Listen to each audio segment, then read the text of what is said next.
Good morning students. आज हम हिंदी 2 में चैप्टर 5 पढ़ेंगे और चैप्टर 5 में हमारा चैप्टर का नाम है भिखारिन और इसके लेखक हैं, प्रस्तुत कहानी के लेखक हैं सुप्रसिद्ध लेखक रविंद्रनाथ टैगोर जी, जिसे हम जानते हैं कि ये सुप्रसिद्ध हमारे बंगाल के ही सुप्रसिद्ध लेखक हैं, कवि हैं। तो उनके द्वारा लिखित कहानी भिखारिन आज हम पढ़कर जानेंगे कि लेखक हमें भिखारिन कहानी के द्वारा क्या बताना चाहते हैं। भिखारिन की जो घटना है, भिखारिन की जो स्थिति होती है वो किस तरह होती है, जो भिखारिन और भिखारी जो होते हैं उनकी स्थिति किस तरह की होती है, वे किस तरह से अपने पेट पालने के लिए क्या क्या करते हैं। तो हम तो जानते हैं भिखारी किसे कहते हैं, भिखारिन किसे कहते हैं और उनकी स्थिति किस प्रकार से होती है, हमको ये पता है। हम देखते हैं रास्तों पर, चौराहों पर या घरों में जाकर जो गलियों में भीख मांगते हैं सिर्फ अपने पेट को भरने के लिए, और जो भिक्षा मिलती है उसी से वे अपना पेट भरते हैं, अपना पालन पोषण करते हैं। तो इसी पर आधारित यह कहानी भिखारिन है, जिसे सुप्रसिद्ध लेखक रविंद्रनाथ टैगोर जी लिखे हैं। तो चलिए अब हम विस्तार से पढ़कर प्रस्तुत कहानी के बारे में जानेंगे। तो चलिए अब हम पाठ की शुरुआत करते हैं और कहानी को विस्तार से जानते हैं। अब हम पाठ की शुरुआत करते हैं। भिखारिन अंधी प्रतिदिन मंदिर के दरवाजे पर जाकर खड़ी होती। दर्शन करने वाले बाहर निकलते तो अपना हाथ फैला देती और नम्रता से विनती करती, बाबूजी अंधी पर दया हो जाए। तो जो भिखारिन थी वह अंधी भी थी, भिखारिन तो थी ही और वो अंधी भी थी। तो उसकी स्थिति किस प्रकार से होगी हम समझ सकते हैं। और वह अंधी भिखारिन प्रतिदिन मंदिर के दरवाजे पर जाकर खड़ी होती है। तो हमें ये भी पता है कि जो मंदिर होते हैं, जो भिखारिन होते हैं, भिखारी होते हैं, वे मंदिरों के बाहर में, मंदिरों के पास में खड़े होते हैं, बाज़ारों में और मोहल्ला, गली मोहल्ला, रास्तों में जाकर भीख मांगते हैं। तो ये जो अंधी, ये भिखारिन जो थी, प्रस्तुत पाठ में जो भिखारिन अंधी है वह मंदिर पर जाती थी, प्रतिदिन मंदिर पर जाती थी और मंदिर के दरवाजे पर जाकर खड़ी होती थी। और जो भी दर्शन करने के लिए मंदिर में आते थे वे बाहर निकलते तो अपना हाथ फैला देती थी। यानी कि जब वे मंदिर में पूजा करने जो भी आते थे, दर्शन करने आते थे, तो उन्हें देखती थी तो अपना हाथ आगे बढ़ा देती थी और नम्रता से विनती करती और कहती थी, बाबूजी अंधी पर दया हो जाए। वह जानती थी कि मंदिर में आने वाले सहृदय और दयालु होते हैं। उसका यह अनुमान असत्य न था। आने वाले 2-4 पैसे उसके हाथ पर रख ही देते थे। अंधी उनको दुआएं देती और उनकी सहृदयता से सराहती। यानी कि जब उसको भीख मिल जाते थे, जब जो भी भगवान के दर्शन करने के लिए आते थे और मंदिर के बाहर जो भी जाते थे उसको देखती थी और अपना हाथ फैला देती थी, और जो भी उसे दयापूर्वक दे देते थे तो उन्हें आशीर्वाद भी देती थी। अपने दिल से उन्हें सराहती थी, आशीर्वाद देती थी, उनको दुआएं देती थी। स्त्रियां भी उसकी झोली में थोड़ा बहुत अनाज डाल कर जाती थी। सुबह से शाम तक वह इसी प्रकार हाथ फैलाए खड़ी रहती। इसके पश्चात वह मन ही मन भगवान को प्रणाम करती और अपनी लाठी के सहारे झोपड़ी की राह पकड़ती। झोपड़ी के समीप पहुंचते ही 10 वर्ष का एक लड़का उछलता कूदता आता और उसके चिपक जाता था। अंधी टटोल कर उसके मस्तक को चूमती, बच्चा कौन है, किसका है, कहाँ से आया है, इस बात से कोई भी परिचित न था। 5 वर्ष हुए, आस पड़ोस वालों ने उसे अकेला देखा था। उन्हीं दिनों एक दिन संध्या समय लोगों ने उसकी गोद में एक बच्चा देखा। वह रो रहा था। अंधी उसका माथा चूम चूम कर उसे चुप कराने का प्रयत्न कर रही थी। यह कोई साधारण घटना ना थी, अतः किसी ने भी नहीं पूछा कि बच्चा किसका है। उसी दिन से वह अनाथ बच्चा अंधी के पास था और प्रसन्न था, यानी कि बहुत खुश था। उसको वह अपने से अच्छा खिलाती और पहनाती थी। अंधी ने अपनी झोपड़ी में एक हंडी गाड़ा रखी थी। जो भी कुछ मांग कर लाती उसमें डाल देती और उसे किसी वस्तु से ढक देती थी, ताकि दूसरे व्यक्तियों की दृष्टि उस पर ना पड़े। खाने के लिए जो अन्न मिलता उससे काम चलाती। पहले बच्चे को पेट भर कर खिलाती थी, फिर स्वयं खाती थी। तो हम यह देखते हैं कि जब अंधी सुबह उठकर प्रतिदिन उसका काम था कि वो अपना भीख मांगने के लिए वह मंदिर के दरवाजे पर खड़ी होती थी, और मंदिर के दरवाजे से जो भी पूजा करके, जो भी दर्शन करके दर्शनार्थी जो आते थे, उसे देखकर वह अपना हाथ फैलाती थी, अपना झोली फैलाती थी और भीख मांगती थी। तो जो भी दर्शनार्थी थे जो पूजा के करने के लिए आते थे, वे उनकी झोली भर देते थे। उनमें स्त्रियां भी थी। वे सबको दयालु पूर्वक उसे दान देती थी। और जब उसे दान मिल जाता था तो वह जब घर आती थी तो एक बच्चा था 10 वर्ष का, सिर्फ बच्चा 10 वर्ष का था। उसे किसी ने नहीं देखा था उस बच्चा को, बस आस पड़ोस के लोग हमेशा से उस भिखारिन, अंधी भिखारिन को अकेले ही देखा था। लेकिन अचानक एक दिन ऐसे देखा कि उस अंधी के गोद में एक बच्चा है। तो सभी को देखकर आश्चर्य हुआ कि यह बच्चा किसका है। आपस में सब बातें करने लगे आस पड़ोस के लोग कि इस अंधी जो भिखारिन है उसे तो हमने अकेला देखा था, लेकिन अचानक ये बच्चा उसके गोद में कैसे आया, ये बच्चा कहाँ से आया, कौन है, ऐसे सोचने लगे। और वह बच्चा, उस बच्चे को अंधी इतना अपने बेटे की तरह लाड प्यार से पालती थी। स्वयं ही भूखी रह जाती थी, लेकिन उस बच्चा को कभी भूखा सोने नहीं देती थी और उसे अपने से भी अच्छा खिलाती थी और अच्छा पालन पोषण करती थी। और वह जो भी भीख मांग के आती थी तो उसी बच्चा के लिए एक हंडी था, एक घड़ा था। उस घड़े में जो भी भीख के द्वारा जो दान मिलता था वह अंधी उसी घड़े में उस बच्चा के नाम से रखती थी, और जितना भी कुछ था वह उसके लिए ही रखती थी और अपने से अच्छा उसको उसके लिए सोचती थी और अच्छा पहनाती थी और अच्छा भोजन भी देती थी। रात में बच्चे को अपने वक्त से लगाकर वहीं पड़ी रहती। प्रातः काल होते ही फिर मंदिर के दरवाजे पर जाकर खड़ी होती थी।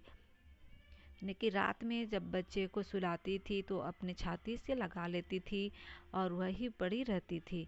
प्रातः काल होते ही फिर मंदिर के दरवाजे पर रोज की तरह जाकर खड़ी होती थी। उसके पास काफी रुपये हो गए थे, जिससे हंडी लगभग पूरे भर गए थे। इतने पैसे हो गए थे कि जो पैसे वो अपने हंडी में डालती थी, वह भीख के द्वारा जो भी मिलता था वह रुपया हंडी में लगभग पूरे भर गए थे। उसको शंका थी कि कोई उसको चुरा ना ले। एक दिन संध्या समय अंधी ने वह हंडी उखाड़ी और अपने फटे हुए आंचल में छिपाकर सेठ बनारसी दास की कोठी पर जा पहुंची। काशी में सेठ बनारसी दास बहुत प्रसिद्ध व्यक्ति थे।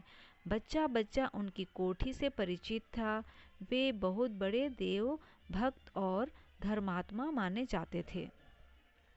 अंधी ने हंडी सेठ जी के आगे सरका दी और डरते डरते कहा, सेठ जी इसे अपने पास जमा कर लो, मैं अंधी अपाहिज कहाँ रखती फिरूंगी। सेठ जी ने हंडी की ओर देखा और कहा, इसमें क्या है। इस प्रकार हम देखते हैं कि जो अंधी भिखारिन अंधी थी वह अपने बच्चे के लिए, जो बच्चा 10 साल का था, उस बच्चे के लिए वह रुपया एक हंडी में जमा करके रखी थी। तो वह हंडी जो प्रतिदिन जो भीख मांगने जाती थी अपने भीख से जो भी अन्न मिलता था, जो पैसा रुपया पैसा था, उससे वह हंडी पूरा का पूरा भर चुका था। तो वह अंधी सोचने लगी कि ये तो पूरा भर चुका है, इसे कोई चोर ना चुरा ले। इसीलिए उसने एक सेठ का नाम सुना था कि एक सेठ रहते हैं, तो उन्होंने यही सोचा कि जो उनके पास जमा पूंजी है उसे लेकर सेठ के पास ही रख देना चाहिए, क्योंकि उसके पास रहेगा तो कोई चोर भी चुरा ले सकता है। तो यही सोचकर वह उस सेठ के पास गई और सेठ को एक पूरा हंडी में जितना भी रुपया पैसा था, भरा हुआ पैसा, अपना जो मांग के जो भी मिले थे उस पैसे को उस सेठ के पास देती है। तो उस सेठ को वह सेठ उस हंडी का जो पैसा था उसे देखकर पूछने लगता है कि ये क्या है, इसमें क्या है। सेठ जी ने हंडी की ओर देखा और कहा, इसमें क्या है। अंधी ने उत्तर दिया, भीख मांगकर अपने बच्चे के लिए 2-4 पैसे इकट्ठे किए हैं, अपने पास रखने से डरती हूँ, इसलिए कृपया आप इन्हें अपनी कोठी में रख ले। सेठ जी ने मुनीम को की ओर संकेत करते हुए कहा, बही में जमा कर लो। यानी कि वे सेठ जो थे वे सबका रुपये पैसे जो भी गांव के लोग हैं उनके पास रखा करते थे, तो इसीलिए वह अंधी भी उसी सेठ के पास गई थी। तो मुनीम से सेठ ने मुनीम के संकेत करके कहा उनका जो बही यानी कि जो किताब जो है कॉपी है उसमें लिख देने के लिए कि कितना रुपया उन्होंने दिया है, उस रुपया को अंधी के नाम से वहाँ लिखने के लिए मुनीम से कहा। 2 वर्ष बहुत सुख के साथ बीते, यानी कि 2 साल अच्छी तरह से बीता। इसके पश्चात एक दिन अंधी के लड़के को ज्वार ने आब दबाया, यानी कि जो भिखारिन की जो बेटा था उसे एक दिन बुखार हो गया। अंधी गिरती पड़ती सेठ जी की कोठरी पर पहुंच गई। एक दिन अपने पुत्र जो था उस बच्चा जो था उस बच्चे के लिए जो रुपया उन्होंने उस सेठ के पास जमा किया था, तो अचानक एक दिन उसका जो बेटा था उस बेटे को बुखार आ गया, बहुत तेज़ बुखार आ गया। तो अचानक उसके पास तो पैसे नहीं थे क्योंकि सारे पैसे तो सेठ जी को जमा कर दिए थे। तो अचानक से बुखार आ जाने पर, उसका तबीयत ख़राब हो जाने पर वह सेठ जी के पास में गिरती पड़ती जाती है। फिर वह कहती है, गिरती पड़ती सेठ जी की कोठरी पर जा पहुंची और अंधी ने कहा, सेठ जी मेरी जमा पूंजी में से 5 रुपये मुझे मिल जाए तो बड़ी कृपा होगी। मेरा बच्चा मर रहा है, उसे डॉक्टर को दिखाना है। सेठ जी ने कठोर स्वर में कहा, कैसी जमा पूंजी, कैसे रुपये, जाओ यहाँ से, मेरे पास किसी के रुपये जमा नहीं है। अंधी वहीं जमी बैठी रही। उसने रो रो कर कहा, सेठ जी परमात्मा के नाम पर, धर्म के नाम पर कुछ दे दीजिए, मेरा बच्चा जी जाएगा। मैं जीवन भर आपके गुण गाऊंगी। परंतु पत्थर में जोक न लगी। सेठ जी ने क्रुद्ध होकर उत्तर दिया, जाती है या नौकर को बुलाऊं। अंधी लाठी टेक कर खड़ी हो गई और सेठ जी की ओर मुख करके कहा, अच्छा भगवान आपको बहुत दे, और अपनी झोपड़ी की ओर चल पड़ी। यह आशीष नहीं बल्कि एक दुखिया का शाप था। हम यह देखते हैं कि भिखारिन जो अपना भीख मांगकर जो भी रुपया पैसा इकट्ठा की थी, और जब हंडी पूरा का पूरा भर गया था तो चोर के डर से कोई ना ले जाए उसके डर से वह एक सेठ के पास जाकर जमा करती है कि सेठ के पास अगर रहने से उसका जो रुपया पैसा वो ठीक से अच्छी तरह से रख सकता है, उसे कहीं कोई नहीं चुरा सकता है। इसलिए वह अपना जमा पूंजी को वह सेठ के पास जमा करती है। अचानक 1-2 साल ऐसे ही अच्छी तरह से बीत गया, खुशी से बीत गया। अचानक एक दिन उसके पुत्र को, उस बच्चा को बुखार हो गया। तो वह इतना ज़्यादा बुखार हो गया तो वो घबरा गई और वह उसी जो अपना जमा पूंजी सेठ के पास में जमा की थी उसे लेने के लिए वह सेठ के पास जाती है और सेठ से कहती है कि सेठ जी, मैंने आपके पास कुछ पूंजी जमा किए थे, उसमें से मुझे 10-5 रुपये ही सिर्फ मिल जाता तो अच्छा होता, क्योंकि मेरा जो बच्चा है वो बीमार से पड़ा हुआ है और मर रहा है, उसे डॉक्टर को दिखाना है, इसलिए अगर आप दे देते मुझे कुछ 10-5 रुपये तो बहुत अच्छा होता। फिर सेठ जी ने अपनी कठोर आवाज़ में ने गुस्सा दिखाकर, गुस्सा के स्वभाव में, स्वर में चिल्लाते हुए उस भिखारिन को कहता है कि किसका जमा पूंजी और कैसे जमा पूंजी, कैसे रुपये, ऐसे कहकर वो उस भिखारिन को डांटने लगता है, चिल्लाता है वो भिखारिन के ऊपर और कहता है, जाओ यहाँ से, मेरे पास किसी के रुपये जमा नहीं है।